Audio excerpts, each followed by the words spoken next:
When we're doing deep diaphragmatic breathing, there's a few things that you should be aware of. One, when you swallow, your tongue should go to the roof of your mouth and be behind your front teeth, top front teeth. So during that, try to keep your tongue there. You should always inhale through your nose. I tend to always exhale through my nose, but some people exhale through their mouth. See which one works best for you. You could either have your eyes closed when doing it or open. Doesn't matter. But I do suggest that if your eyes are open, you want to stare at nature, whether it's a tree, a plant, whether you can see clouds in the sky, if you could see water, whatever. Lose yourself in that. The next thing is when you're lying on the floor, if you can, keep your head on the floor and tuck your chin to your chest.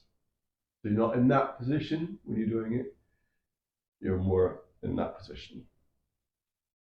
And having a weight when you're first starting out is a good thing. Now, once you get used to your tummy doing it, you want to start to focus on your ribs also, and your rib cage expanding into the floor too. But at the start, just focus on the weight and your tummy and keeping your shoulders relaxed.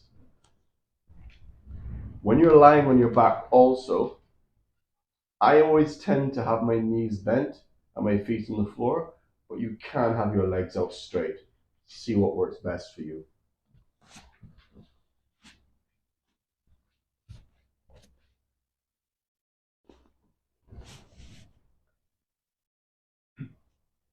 Now I'm in this position. I'll tuck my chin to my chest. I'll inhale. I'm using a 4 count to inhale. The weight goes up. I hold it at the top for a 4 count. I exhale and the weight comes down in a 4 count. And I pause at the bottom in a 4 count and then repeat like this.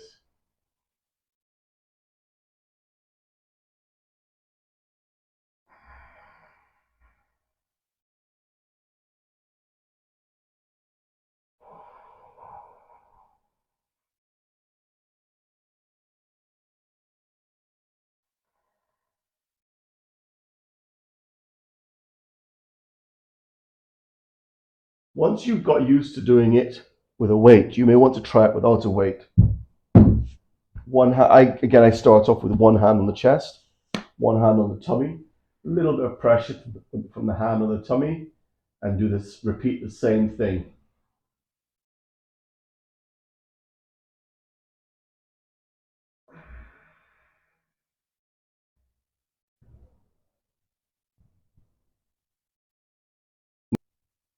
Again, when you've got used to that one, you may then want to start focus on pushing your ribs here into the floor with the breath.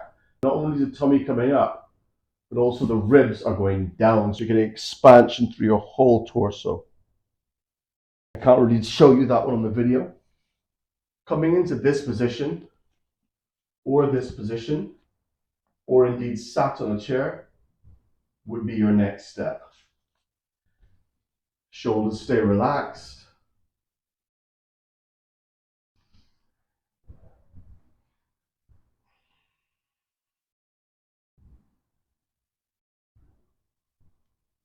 In this video, I have my hand on my tummy, my hand on the chest.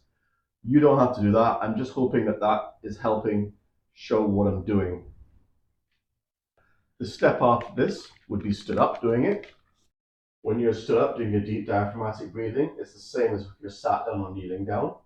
Again, just using the hand on the chest and tummy to help demonstrate it.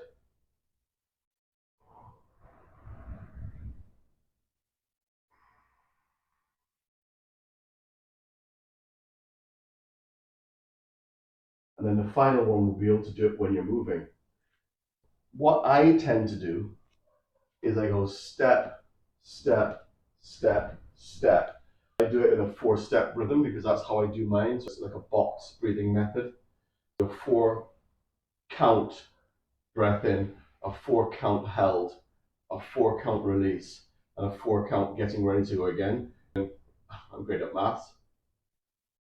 In 16 steps, I'd have completed one cycle.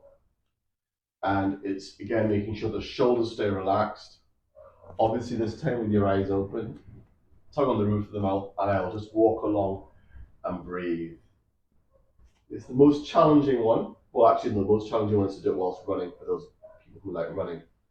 And I have done that in the past. It is tough. I find it's tough.